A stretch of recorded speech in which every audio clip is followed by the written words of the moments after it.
A warning: if there are children in the room, the content here may be disturbing. And then you got the flashing lights. I mean, it looks straight up like out of a movie. And the landlord doesn't have the right to allow somebody else to enter the property of one of his renters. For the first time in this video provided to NBC News, we're getting an inside look of the killer's apartment. At this point, that we're aware of no legal reason for him to have entered. We're getting our first look inside the apartment of the madman who gunned down a reporter and cameraman on live TV. It has a simple couch and plain white walls. The bed is just a mattress, no sheets or pillows. An outdoor plastic chair sits next to a computer in this video obtained by NBC News. And on the refrigerator, modeling photographs of gunman Vester Flanagan. Well, it's still the property of the family of the decedents, even though they were criminals and did these acts. Still legally, they have right to. The family has right to that property. On Thursday, authorities searched for evidence inside this apartment where Flanagan lived until yesterday. This video provided to NBC News shows a near-empty interior, aside from the refrigerator, which Flanagan covered in photos of himself. That's outrageous. That's outrageous. You're looking for that kind of fact pattern. And then you got the flashing lights. I mean, it looks straight up like out of a movie. And the landlord doesn't have the right to allow somebody else to enter the property of one of his renters. I opened up the door, I looked in, and then all of a sudden the rush. This is the actual house. This is inside. You can see Pampers right there. Those are the kinds of things they ordered on Target. And beyond it, a tremendous amount of shattered glass. At this point, that we're aware of no legal reason for him to have entered. What do you make of all of this? What do you make of this? It's unreal. It can't happen. I mean, why? Why did it happen? I didn't expect to have anybody here today just being able to come over here and clean it up and move on. But this is not real. And the landlord doesn't have the right to allow somebody else to enter the property of one of his renters. These appear to be covers. Pampers over there. This is a rocking cradle for a kid. Kids' toys, a treadmill here. Well, it's still the property of the family of the decedents, even though they were criminals and did these acts. Still legally, they have right to. The family has right to that property.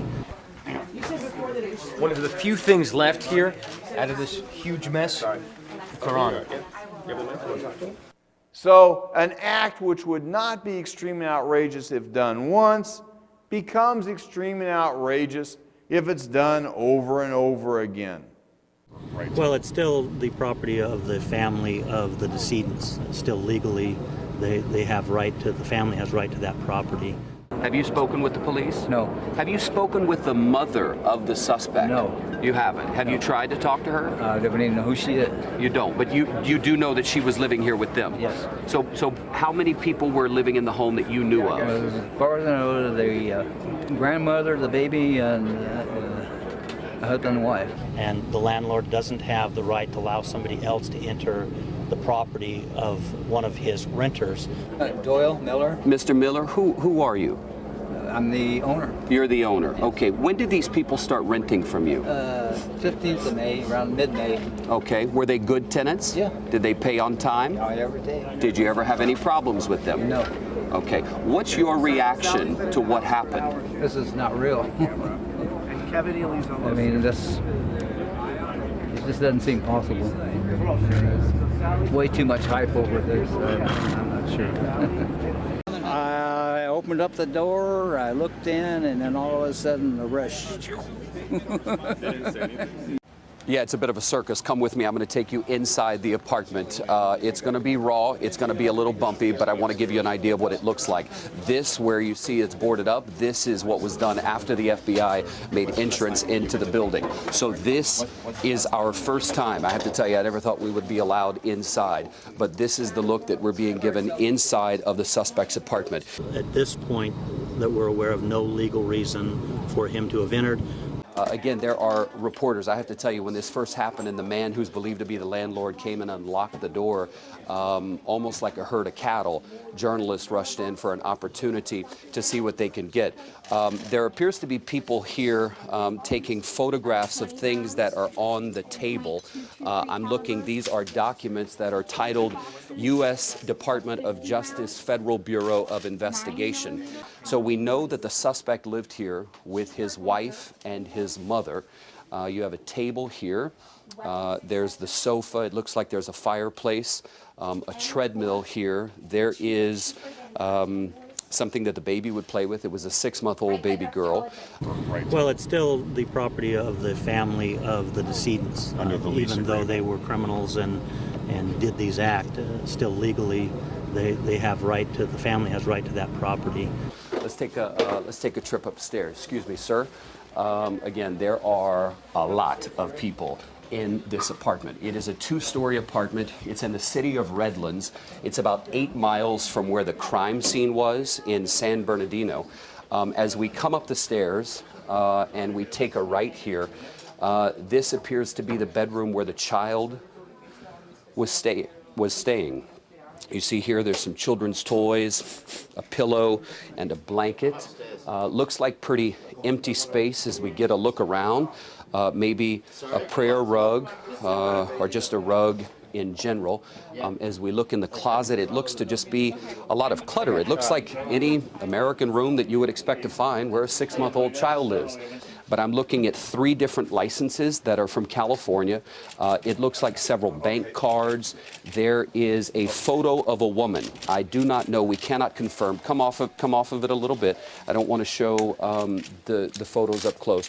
But it looks as though there is a photo of a woman who is wearing a headscarf, and we're not sure if that's the individual involved. I see another ID here, Rafia Farouk. It says she's a revenue support clerk, business services specialist at Kaiser Permanente.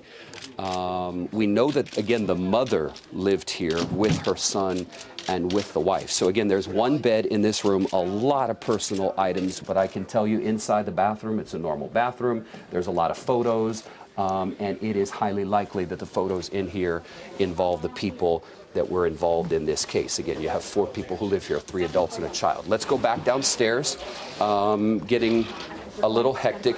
There is a piece, you'll see when we come down, it looks like the actual door that they ripped off when they came in is right here.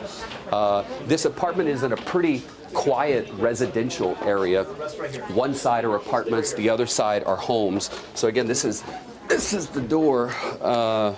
Yeah, you can tell they busted that in. So anyway, move that back. Another bathroom downstairs, and you can see more and more people coming in. That's outrageous. Common carriers and innkeepers owe a higher duty. And the landlord doesn't have the right to allow somebody else to enter the property of one of his renters. I opened up the door, I looked in, and then all of a sudden the rush.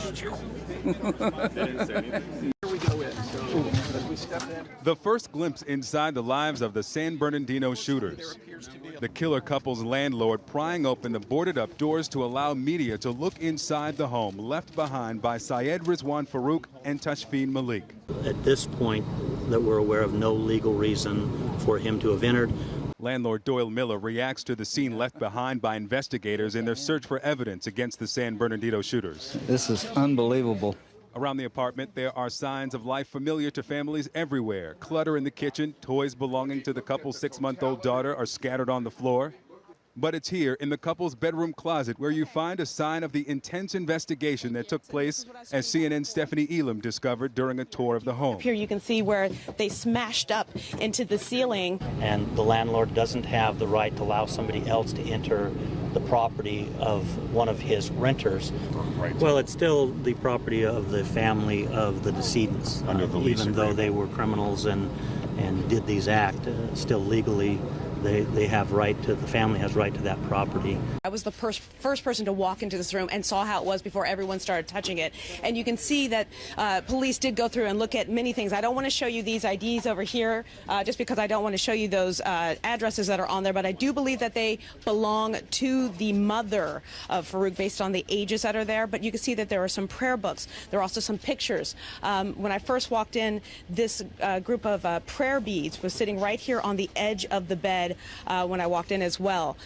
Several prayer books that were all around the side of the bed here, some business cards, and plenty of the normal trappings that you would expect to see in a bedroom, but plenty of IDs. I've seen passports, I've seen driver's licenses, social security cards, plenty of things that are around here, as well as plenty of signs of faith, a lot of signs of faith here. You see a lot of signs of these being people who believed in their faith and also referencing it. There's stickers and so forth all throughout the room, but a lot of paperwork and also a lot of luggage up here as well too. But it just looks like it's been stashed over in the corner, but definitely signs that this has been a room that has been ransacked. And here, in a corner, the crib belonging to their baby girl, left with her grandmother on the day of the shooting, a haunting reminder of what the young family might have become. That's outrageous. Small children, elderly persons are known to be ultra-sensitive. And then you got the flashing lights. I mean, it looks straight up like out of a movie. Well, it's still the property of the family of the decedents. Still legally, they have right to, the family has right to that property.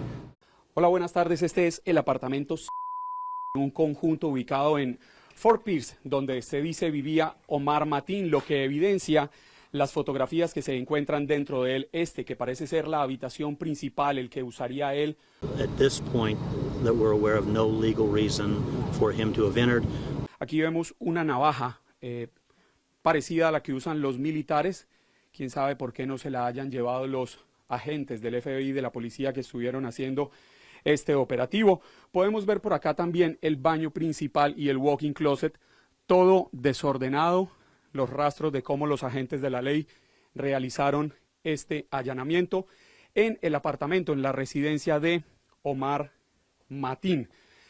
Well, it's still the property of the family of the decedents, even though they were criminals and did these acts. Still legally, they have right to, the family has right to that property. La cocina con un documento de identidad que perteneció al señor Mateen. Podemos ver el porte de licencia de arma de fuego. Firearm License, State of Florida, a nombre de Mateen Omar. Fecha de cumpleaños de nacimiento, noviembre 16 del 86. Sexo masculino, raza blanca. Los juguetes del niño. Nuestro camarógrafo Juan Carlos Guzmán recorriendo con detalle cada uno de los rincones de este apartamento de Omar Mateen, el hombre que protagonizó la sangrienta masacre en la discoteca gay en Orlando. That's outrageous. Small children are known to be ultra-sensitive.